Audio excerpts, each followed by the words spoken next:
ओम श्री परमात्मने नमः। श्रीमद् भागवत गीता अथ तृतीय अध्याय श्लोक संख्या 20। कर्मणैव हि संसिद्धिमास्थिताः जनकादयः लोकसंग्रहमेवापि संपश्यन् कर्तुमहर्षि। राजा जनकଙ୍କ परी अनेक महापुरुष मध्य कर्मयोग द्वारा ही परम सिद्धि प्राप्त होइथिले। तेणु लोक संग्रह दृष्टि मध्य तुमे निष्काम भाव कर्म अवश्य करिपारिब। व्याख्या। कर्मण्यैव हि संसिद्धिमास्थिताः जनकादयः आदि पदटी को प्रवृत्ति तथा प्रकार उभयर वाचक भावे ग्रहण करा जाए। यदि एठारे व्यवहृत आदि पदटी को प्रवृत्तिर वाचक भावे ग्रहण करा जाए तेबे जनकादय पदर अर्थ हेब। जोमानक आदि रे सर्वप्रथमे राजा जनक अछंती, अर्थात राजा जनक ओ तांको परे होइथिबा महापुरुष गण। किंतु एठारे एपरि अर्थ करिबा यथार्थ मन हेउनाही, कारण राजा जनकଙ୍କ पूर्वरु मध्य अनेक महापुरुष कर्म करी परम सिद्धि प्राप्त होइथिले, यथा सूर्य, दैवस्वत मनु, राजा ईश्वाकु प्रभृति। तेणु एठारे आदि पद को प्रकारर वाचक मानिबा उचित। एवं एही अनुसारे जनकादय पदर अर्थ हैला राजा जनकଙ୍କ परी गृहस्थाश्रम रही निष्काम भाव समस्त कर्म करने संगे संगे परम सिद्धि प्राप्त होइथिबा महापुरुष गण, जो माने कि राजा जनकଙ୍କ पूर्वरु तथा परे आज जाए होइछन्ति। कर्मयोग हेउछि बहु पुरातन योग। राजा जनकଙ୍କ परी अनेक महापुरुष एही कर्मयोग द्वारा परमात्मा को पाइछन्ति। वर्तमान तथा भविष्य मध्य यदि केही कर्मयोग द्वारा परमात्मा को पाइबा को चाहे तेबे से प्राप्त प्राकृत वस्तुगुड़ी को शरीर आदि को कदापि निजर और निज पाई मानिबा उचित नुहे। कारण वस्तु तो से गुड़िक निजर नुहे कि निज पाई भी नुहे, से सबु संसारर और संसार पाई उद्दिष्ट। एही वास्तविकता को स्वीकार करी संसार प्राप्त वस्तुगुड़ी को संसार सेवारे नियोजित करदेले सहजरे संसार संबंध विच्छेद होई परमात्मा प्राप्ति हो जाए। तेणु कर्मयोग जे परमात्मा प्राप्तिर सुगम श्रेष्ठ और स्वतंत्र साधना, एथिरे कौनसी संदेह नाही। पूर्व श्लोकर असक्त्यो ह्यचरन् कर्म पद सहित अर्थात अनासक्त होई कर्म करिवा सहित एठारे कर्मणा एवं पदर संबंध रही। कारण अनासक्त होई कर्म कले ही मनुष्य कर्म बंधनरु मुक्त हुए। केवल कर्म कले नुहे, केवल कर्म कले प्राणी बंधन रे पड़े। कर्मणा बध्यते जंतु। महाशांति गीतार यह एक शैली जे भगवान पूर्व श्लोक रे वर्णित विषयर मुख्य कथा को जहाँ साधक पाई विशेष उपयोगी परवर्ती श्लोक रे संक्षेप रे कहि दियंती। सही शैली अनुसार पूर्व श्लोक रे अनासक्त होई कर्म करने को आज्ञा देई एही 20 श्लोक रे सही कथा को कर्मणा एवं पदरे संक्षेप रे कहउछंती। सही भली 12 अध्यायर 6 श्लोक रे वर्णित विषयर सार कथा 7 श्लोक रे पुनश्च संक्षेप रे मर्ज्यवेशित चेतसाम मद्गत चित्त भक्त पदरे कहिबे।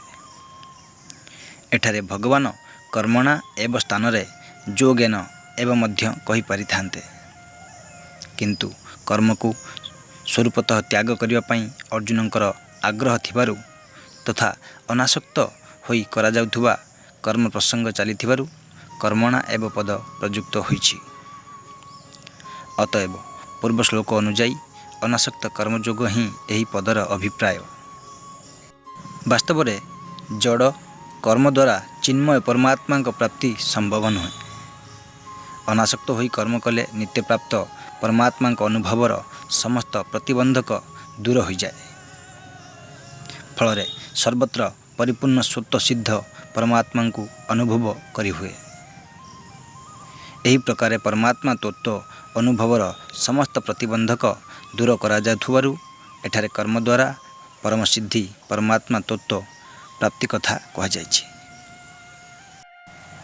ପରମାତ୍ମା ପ୍ରାପ୍ତି ସମ୍ବନ୍ଧୀୟ ମାର୍ଥିକ କଥନ। ମନୁଷ୍ୟ ସାଧାରଣତଃ ସାଂସାରିକ ପଦାର୍ଥର ପ୍ରାପ୍ତି ପରି ପରମାତ୍ମା ପ୍ରାପ୍ତିକୁ ମଧ୍ୟ କର୍ମଜନିତ ଭାବି ନିଅନ୍ତି। ସେମାନେ ବିଚାର କରନ୍ତି, କୌଣସି ଉଚ୍ଚ ପଦସ୍ଥ ବ୍ୟକ୍ତି ସହିତ ଭେଟିବାକୁ ହେଲେ ଯଦି ଏତେ ପରିଶ୍ରମ କରିବାକୁ ପଡ଼େ, ତେବେ ଅନନ୍ତ କୋଟି ବ୍ରହ୍ମାଣ୍ଡ ନାୟକ ପରମାତ୍ମାଙ୍କ ସଙ୍ଗେ ଭେଟିବାକୁ ହେଲେ କେତେ ପରିଶ୍ରମ, ତପ, ବ୍ରତ ଆଦି କରିବାକୁ ନ ପଡ଼ିବ। ବସ୍ତୁତଃ ଏହା ହିଁ ସାଧକର ସବୁଠୁ ବଡ଼ ଭୁଲ। ମନୁଷ୍ୟ ଜନ୍ମର କର୍ମ ସଙ୍ଗେ ଘନିଷ୍ଠ ସମ୍ବନ୍ଧ ରହିଛି।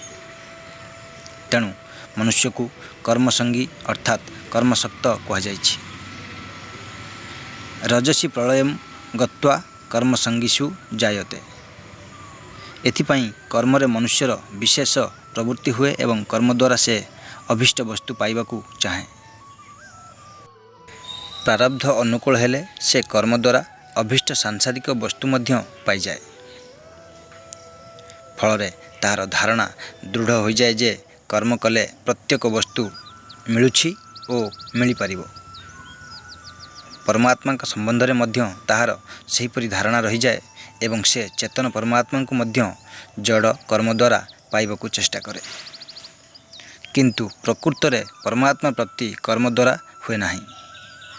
ଏ କଥା ଗଭୀର ଭାବରେ ବୁଝିବା ଉଚିତ। କର୍ମ ଦ୍ୱାରା ନାଶବାନ ବସ୍ତୁ ସଂସାର ପ୍ରାପ୍ତ ହୁଏ। ଅବିନାଶୀ ବସ୍ତୁ ପରମାତ୍ମା ନୁହେଁ। କାରଣ ସମସ୍ତ କର୍ମ ନାଶବାନର, ଶରୀର, ଇନ୍ଦ୍ରିୟ, ମନ ଆଦି।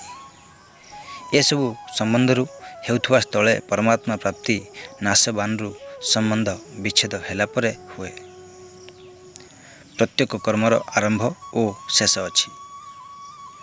ତେଣୁ କର୍ମର ଫଳ ରୂପେ ପ୍ରାପ୍ତ ବସ୍ତୁ ମଧ୍ୟ ଉତ୍ପନ୍ନ ଓ ନଷ୍ଟଶୀଳ, ଯାହା ଦେଶ କାଳାଦି ଦୃଷ୍ଟିରୁ ଦୂର ବା ଅପ୍ରାପ୍ତ। କର୍ମ ଦ୍ୱାରା ସେହି ବସ୍ତୁର ପ୍ରାପ୍ତି ହୁଏ। ସାଂସାରିକ ବସ୍ତୁ ନିର୍ଦ୍ଦିଷ୍ଟ ଦେଶ କାଳ ଆଦିରେ ସୀମିତ, ଉତ୍ପତ୍ତି ବିନାଶଶୀଳ ଏବଂ ପ୍ରତିକ୍ଷଣ ପରିବର୍ତ୍ତନଶୀଳ। ତେଣୁ ତାହାର ପ୍ରାପ୍ତି କର୍ମସାଧ୍ୟ।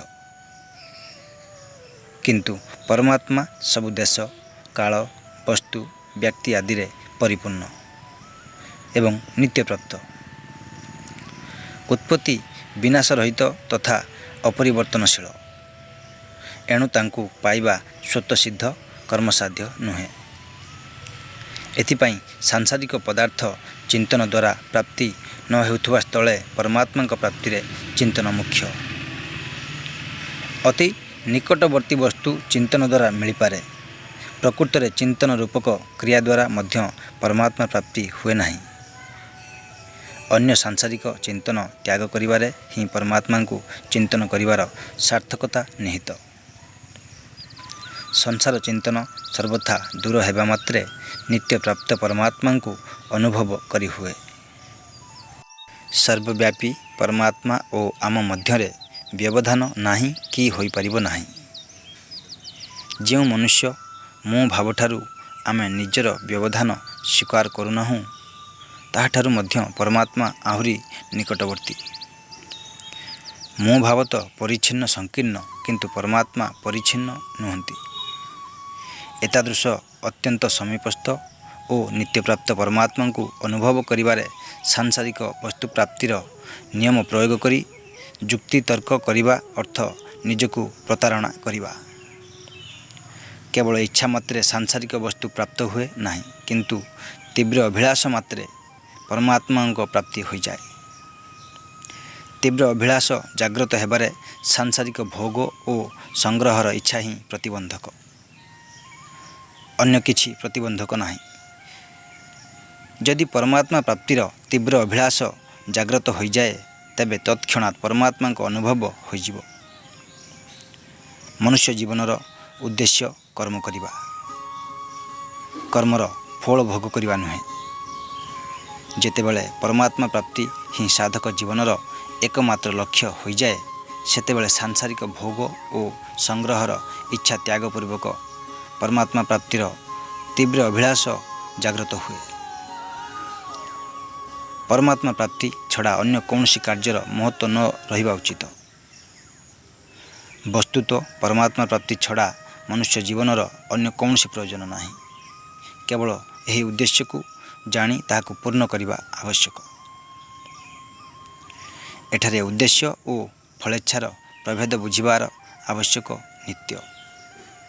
ପରମାତ୍ମା ତତ୍ତ୍ୱକୁ ପ୍ରାପ୍ତ କରିବା ପାଇଁ ଉଦ୍ଦେଶ୍ୟ ହୁଏ ଏବଂ ଅନିତ୍ୟ ଉପସ୍ଥିତି ବିନାଶଶୀଳ ପଦାର୍ଥକୁ ପ୍ରାପ୍ତ କରିବା ପାଇଁ ଫଳେଚ୍ଛା ହୁଏ। ଉଦ୍ଦେଶ୍ୟ ପୂର୍ଣ୍ଣ ହୁଏ କିନ୍ତୁ ଫଳେଚ୍ଛା ନାଶ ହୁଏ। ସ୍ୱରୂପବୋଧ ଓ ଭଗବତ ପ୍ରାପ୍ତି ଦୁଇଟି ଯାକ ଉଦ୍ଦେଶ୍ୟ, ଫଳ ନୁହେଁ। ଉଦ୍ଦେଶ୍ୟ ପ୍ରାପ୍ତି ନିମନ୍ତେ କରାଯାଉଥିବା କର୍ମ ସକାମ ନୁହେଁ। ଏଣୁ ନିଷ୍କାମ ପୁରୁଷର କର୍ମଯୋଗୀର ସମସ୍ତ କର୍ମ ଉଦ୍ଦେଶ୍ୟକୁ ନେଇ ହୁଏ, ଫଳେଚ୍ଛାକୁ ନେଇ ନୁହେଁ। କର୍ମଯୋଗରେ କର୍ମ ଜଡ଼ତାରୁ ସମ୍ବନ୍ଧ ବିଚ୍ଛେଦ କରିବା ଉଦ୍ଦେଶ୍ୟରେ ଶାସ୍ତ୍ର ବିହିତ ଶୁଭକର୍ମ କରାଯାଏ। ସକାମ ପୁରୁଷ ଫଳେଚ୍ଛା ରଖି ନିଜ ପାଇଁ କର୍ମ କରୁଥିବା ସ୍ଥଳେ କର୍ମଯୋଗୀ ଫଳେଚ୍ଛା ତ୍ୟାଗ କରି ଅନ୍ୟମାନଙ୍କ ପାଇଁ କର୍ମ ସେବା କରେ। କର୍ମ ହିଁ ଫଳ ସ୍ୱରୂପ ପରିଣତ ହୁଏ। ଅତଏବ କର୍ମରୁ ହିଁ ଫଳର ସମ୍ବନ୍ଧ ହୁଏ। କର୍ମ ସହିତ ଉଦ୍ଦେଶ୍ୟର ସମ୍ବନ୍ଧ ନଥାଏ। ନିଷ୍କାମ ଭାବରେ କେବଳ ପରହିତ ଲାଗି କର୍ମ କଲେ ପରମାତ୍ମା ଦୂରରେ ଅଛନ୍ତି, ଏହି ଧାରଣା ଦୂର ହୋଇଯାଏ। ଲୋକ ସଂଗ୍ରହ ମେ ବାପି ସମ୍ପଶ୍ୟନ୍ କର୍ତ୍ତୁ ମହର୍ଷି ଲୋକ ଶବ୍ଦର ତିନୋଟି ଅର୍ଥ ଅଛି। ପ୍ରଥମଟି ମନୁଷ୍ୟ ଲୋକ ଇତ୍ୟାଦି ଭୁବନ। ଦ୍ୱିତୀୟଟି ସେହି ଲୋକରେ ଚାହୁଁଥିବା ପ୍ରାଣୀ ଏବଂ ତୃତୀୟଟି ଶାସ୍ତ୍ର ବେଦ ବ୍ୟତୀତ ଅନ୍ୟ ସବୁ ଶାସ୍ତ୍ର। ମନୁଷ୍ୟ ଲୋକର ସେଥିରେ ରହୁଥିବା ପ୍ରାଣୀମାନଙ୍କର ଏବଂ ଶାସ୍ତ୍ରମାନଙ୍କ ମର୍ଯ୍ୟାଦା ଅନୁସାରେ ସମସ୍ତ ଆଚରଣ ଜୀବନଚାର୍ଯ୍ୟ ହେବା ପାଇଁ ଲୋକ ସଂଗ୍ରହ। ଲୋକ ସଂଗ୍ରହର ତାତ୍ପର୍ଯ୍ୟ ହେଲା ଲୋକ ମର୍ଯ୍ୟାଦାର ସୁରକ୍ଷା ପାଇଁ ଲୋକମାନଙ୍କୁ ଅସତ୍ରୁ ବିମୁଖ କରାଇ ସତ୍ର ସମ୍ମୁଖ କରାଇବା ନିମିତ୍ତ ନିଃସ୍ୱାର୍ଥ ଭାବରେ କର୍ମ କରିବା। ଏହାକୁ ଗୀତାରେ ଯଜ୍ଞାର୍ଥ କର୍ମ କୁହାଯାଇଛି। ନିଜର ଆଚରଣ ଏବଂ ବଚନ ଦ୍ୱାରା ଲୋକମାନଙ୍କୁ ଅସତ୍ରୁ ବିମୁଖ କରାଇ ସତ୍ ପ୍ରତି ସମ୍ମୁଖ କରାଇବା ଏକ ମହତ୍ ସେବା। ସତ୍ର ସମ୍ମୁଖ ହେଲେ ଲୋକମାନଙ୍କର ଆଚରଣ ମାର୍ଜିତ ହୁଏ ଓ ସେମାନଙ୍କର ଉଦ୍ଧାର ହୁଏ। ଲୋକମାନଙ୍କୁ ଦେଖାଇବା ପାଇଁ ସ୍ୱକର୍ତ୍ତବ୍ୟ ପାଳନ କରିବା ଲୋକ ସଂଗ୍ରହ ନୁହେଁ। କେହି ଦେଖନ୍ତୁ ବା ନ ଦେଖନ୍ତୁ, ଲୋକ ମର୍ଯ୍ୟାଦା ଅନୁସାରେ ନିଜ ନିଜ ବର୍ଣ୍ଣ, ଆଶ୍ରମ, ସମ୍ପ୍ରଦାୟ ଇତ୍ୟାଦି ଅନୁସାରେ କର୍ତ୍ତବ୍ୟ ପାଳନ କଲେ ସ୍ୱତଃ ଲୋକ ସଂଗ୍ରହ ହୁଏ। କୌଣସି କର୍ତ୍ତବ୍ୟ କର୍ମ ଛୋଟ ବା ବଡ଼ ନୁହେଁ। କର୍ତ୍ତବ୍ୟ ମନେକରି ସେବା ଭାବରେ କର୍ମ କଲେ ଅତି ଛୋଟ ଓ ଅତି ବଡ଼ କର୍ମ ମଧ୍ୟ ସମାନ। ଦେଶ, କାଳ, ପରିସ୍ଥିତି, ଅବସର, ବର୍ଣ୍ଣ, ଆଶ୍ରମ, ସମ୍ପ୍ରଦାୟ ଆଦି ଅନୁସାରେ ଯେଉଁ କର୍ତ୍ତବ୍ୟ କର୍ମ ସମ୍ମୁଖସ୍ଥ ହୁଏ, ତାହା ହେଉଛି ବଡ଼ କର୍ମ। କର୍ମର ସ୍ୱରୂପ ଓ ଫଳ ଦୃଷ୍ଟିରୁ ହିଁ କର୍ମ ଛୋଟ ବା ବଡ଼, ଘୋର ବା ସୌମ୍ୟ ଜଣାପଡ଼େ। ଫଳେଚ୍ଛା ତ୍ୟାଗ କରିଦେଲେ ସମସ୍ତ କର୍ମ ଉଦ୍ଦେଶ୍ୟ ସିଦ୍ଧିରେ ସହାୟକ ହୁଏ। ତେଣୁ ଜଡ଼ତାରୁ ସମ୍ବନ୍ଧ ବିଚ୍ଛେଦ କରାଇବାରେ ଛୋଟ ଓ ବଡ଼ ସବୁ କର୍ମ ସମାନ। ଅନ୍ୟର ସହାୟତା ବିନା କୌଣସି ମନୁଷ୍ୟର ଜୀବନଯାପନ ସମ୍ଭବ ନୁହେଁ। ମାତା ପିତାଙ୍କ ଠାରୁ ଶରୀର ମିଳେ ଏବଂ ବିଦ୍ୟା, ଯୋଗ୍ୟତା, ଶିକ୍ଷା ପ୍ରଭୃତି ଗୁରୁଜନମାନଙ୍କ ଠାରୁ ମିଳେ। ଆମେ ଭୋଜନ କରୁଥିବା ଅନ୍ନ ଅନ୍ୟମାନଙ୍କ ଦ୍ୱାରା ଉତ୍ପନ୍ନ କରାଯାଇଥାଏ। ବ୍ୟବହାର କରୁଥିବା ବସ୍ତ୍ର, ବାସଗୃହ ଓ ସଡ଼କ ଇତ୍ୟାଦି ଅନ୍ୟମାନଙ୍କ ଦ୍ୱାରା ତିଆରି କରାଯାଇଥାଏ। ଏହିଭଳି ପ୍ରତ୍ୟେକ ମନୁଷ୍ୟର ଜୀବନ ନିର୍ବାହ ଅନ୍ୟ ଉପରେ ନିର୍ଭର କରେ। ତେଣୁ ପ୍ରତ୍ୟେକ ମନୁଷ୍ୟ ଉପରେ ଅନ୍ୟମାନଙ୍କର ଋଣ ଅଛି। ତାହାର ପରିଶୋଧ ପାଇଁ ନିଃସ୍ୱାର୍ଥ ଭାବରେ ଯଥାଶକ୍ତି ଅନ୍ୟମାନଙ୍କର ସେବା ହିତ କରିବା ଆବଶ୍ୟକ। ନିଜର ତଥାକଥିତ ଶରୀରାଦି ସମସ୍ତ ସାଂସାରିକ ପଦାର୍ଥକୁ ତିଳେ ମାତ୍ର ବି ନିଜର ଓ ନିଜ ପାଇଁ ମନେ ନ କଲେ ମନୁଷ୍ୟ ଋଣମୁକ୍ତ ହୋଇଯାଏ। ପରିଶିଷ୍ଟ ଭାବ ଏଠାରେ ବ୍ୟବହୃତ କର୍ମ ନୈବ ହି ସଂସିଦ୍ଧି ମାସ୍ଥିତା ପଦରୁ ପ୍ରମାଣିତ ହେଲା ଯେ କର୍ମଯୋଗ ମୁକ୍ତିର ସ୍ୱତନ୍ତ୍ର ସାଧନା ଅଟେ। ଜନକାଦି ରାଜାମାନେ ମଧ୍ୟ କର୍ମଯୋଗ ଦ୍ୱାରା ହିଁ ପରମସିଦ୍ଧି ପ୍ରାପ୍ତ ହୋଇଛନ୍ତି। କାରଣ ସେମାନେ କେବଳ ଅନ୍ୟମାନଙ୍କର ସେବା ପାଇଁ ଓ ଅନ୍ୟମାନଙ୍କୁ ସୁଖ ଦେବା ପାଇଁ ରାଜକାର୍ଯ୍ୟ କରୁଥିଲେ, ନିଜ ପାଇଁ ନୁହେଁ। ଲୋକ ସଂଗ୍ରହ ମେବାପି ସମ୍ପଶ୍ୟନ୍ କର୍ତ୍ତୁ ମହର୍ଷି ପଦର ତାତ୍ପର୍ଯ୍ୟ ହେଲା ତୁମେ ମଧ୍ୟ ଜଗତରେ କର୍ମଯୋଗର ଏହି ଆଦର୍ଶ ସ୍ଥାପନ କରିବା ଉଚିତ ଯେ କର୍ମଯୋଗ ପାଳନ କଲେ ପରମସିଦ୍ଧି ପ୍ରାପ୍ତି ସ୍ୱାଭାବିକ। ସମ୍ବନ୍ଧ କର୍ମ କଲେ ଲୋକ ସଂଗ୍ରହ କିପରି ହୁଏ ଏହି ଶ୍ଲୋକରେ ଭଗବାନ ତାହାର ବିବେଚନା କରୁଛନ୍ତି। ଅଥ ଶ୍ଲୋକ ସଂଖ୍ୟା 20 ସମ୍ପୂର୍ଣ୍ଣ।